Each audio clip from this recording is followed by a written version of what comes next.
자, 계속 이어서 미생물의 환경 조건에 대해서 한번 얘기를 해보겠습니다.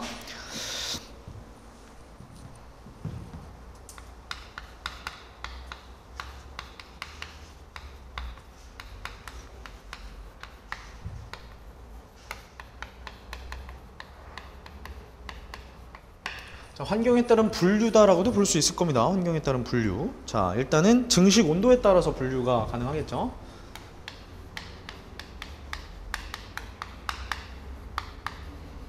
증식 온도에 따라서 분류가 가능합니다. 당연히 온도가 낮으면 저온균이 될 거고요. 중간 정도의 형태면 중온균이 될 거고, 그 다음에 고온균이 될 거고 그렇겠죠.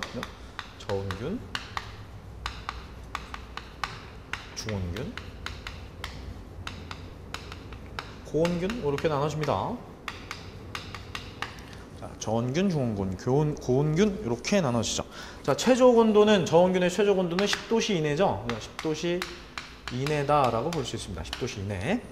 자, 근데 그때 범위를 본다면 0도씨에서 20도씨다라고 볼 수가 있을 거고요. 그죠? 0도씨에서 20도씨라고 볼 수 있을 겁니다.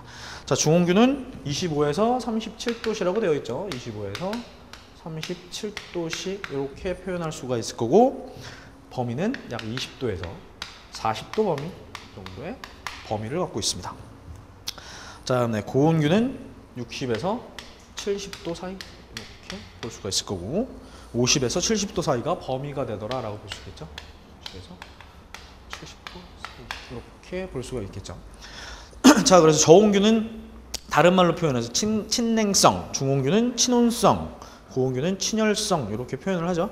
그래서 이렇게 구별을 합니다.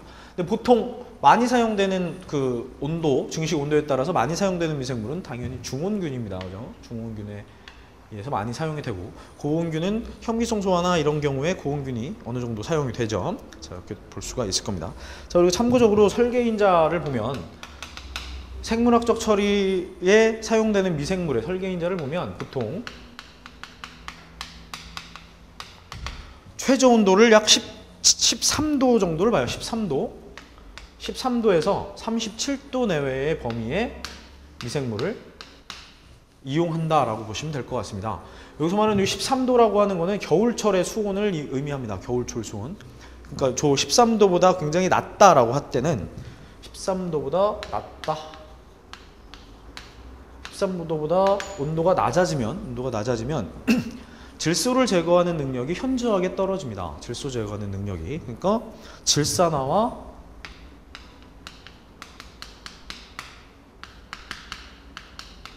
탈질 효율이 굉장히 떨어지게 돼요. 탈질 효율이 완전히 저하게 되는 겁니다. 그래서 13도보다는 수온을 약간 위쪽으로 유지시켜주는 게 훨씬 더 좋다라고 볼 수가 있고요. 그 다음에 훨씬 더 낮아져서 5도씨 이하가 되면 증식 속도 알죠? 미생물이 증식하는 비증식 속도가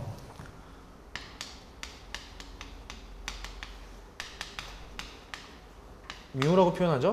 비증식 속도가 20도씨였을 때 미생물이 성장하는 속도보다 약 10분의 1의 속도로 줍니다. 20도일 때의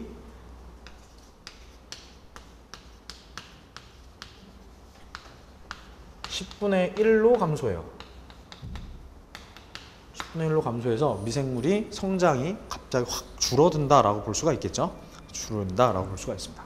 또 반대로 31도가 넘어간다, 30도씨 이상이 돼버린다, 31도가 돼버린다라고 하면 고온균이 당연히 증식하겠죠. 고온균이 증식을 합니다. 이 고온균이 증식을 하게 되면 말 그대로 세균 자체, 박테리아가 막 증식을 한다라는 거죠. 박테리아가 많이 증식을 하게 되면 온도가 올라가면 올라갈수록 세균의 증식량은 올라가니까, 그러면 세균이 증식한다는 자체는 플록 형성이 잘 안 된다라는 뜻이에요. 세균이 많아지면. 그래서 플록 형성이 줄어듭니다. 그럼 당연히 침전성이 떨어지는 거죠. 플록 형성이 저하가 돼요.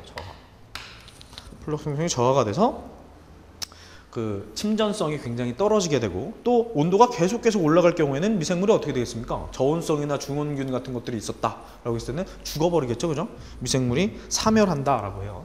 미생물이 사멸을 하겠죠. 자, 이 미생물은 보통 어떤 성분으로 이루어져 있습니까? 미생물이. 다 유기물로 이루어져 있죠? 거의 다 대부분이. 그죠? 유기물로 이루어져 있어요. 자, 미생물이 죽었습니다. 그러면 수중에 있는 뭐가 올라간다는, 유기물의 농도가 올라간다라는 얘기입니다. 그죠? BOD의 농도가 올라가는 거예요, 말 그대로. BOD의 농도가 올라간다라고 볼 수가 있습니다. 그래서 설계인자를 이 정도에 맞춰줘서 운전을 시키는 게 가장 적합한 온도다라고 볼 수가 있어요. 고온균이라고 해서 막 온도를 60도, 70도까지 올리고 뭐 이런 게 아니라 적정한 온도를 설계인자로서 주고 운전을 시키는 게 가장 적합하다라고 하는 겁니다. 대체로 이 범위에서 운전에는 거의 무방하지만 가장 대표적으로 많이 쓰는 그 생물학적 처리에서 많이 쓰는 온도의 범위는 약 20도에서 28도시다라고 보시면 될 것 같아요. 이 정도의 범위에서 생물학적 처리 공정을 크게 많이 이용을 하더라라고 보시면 됩니다. 자, 이렇게 한번 알아두시고, 그다음에 산소의 존재 여부에 따라서 이제 나눠집니다. 산소 존재 여부.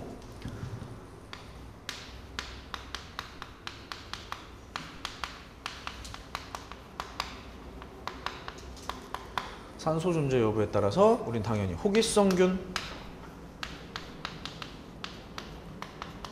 혐기성균,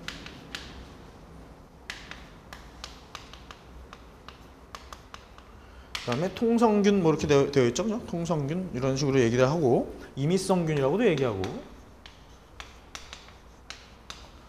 뭐 통성 혐기성균 뭐 이런 식으로도 얘기하고 뭐 그렇습니다, 그죠? 호기성균은 당연히 산소를 필요로 하는 거고요, 그죠?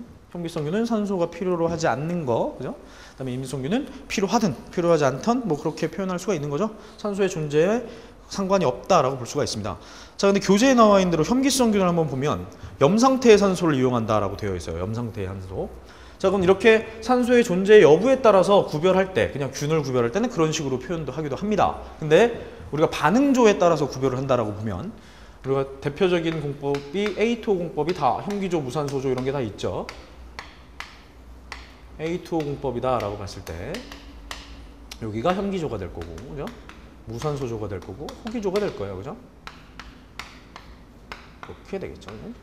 이렇게 반송되고, 이렇게 반송되고, 네. 이렇게 되겠죠. 자, 이렇게 나눠지죠. 반응조가 대부분 혐기조와 무산소조와 호기조로 나눠집니다. 자, 그러면 이 반응조에 따라서 구별을 해보면, 호기조에 들어가는 미생물들과 무산소조에 포함되어야 하는 미생물들과 혐기조에 포함되어야 하는 미생물들이 각기 달라야겠죠. 그죠? 호기조에 있는 미생물들은 뭡니까? 어떤 미생물들입니까? 산소를 필요로 하는 미생물인 거 맞죠? 산소? 산소 중에서도 뭡니까? 어떤 형태의 산소야? DO입니다. DO. 그죠? DO. DO가 존재해야 되는 거예요. 그죠? DO가 존재해야 되는 겁니다.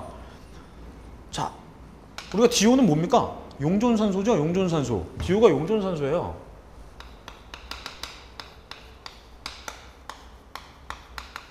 물속에 있는 녹아있는 용존산소다라고 표현을 하죠. 용존산소다.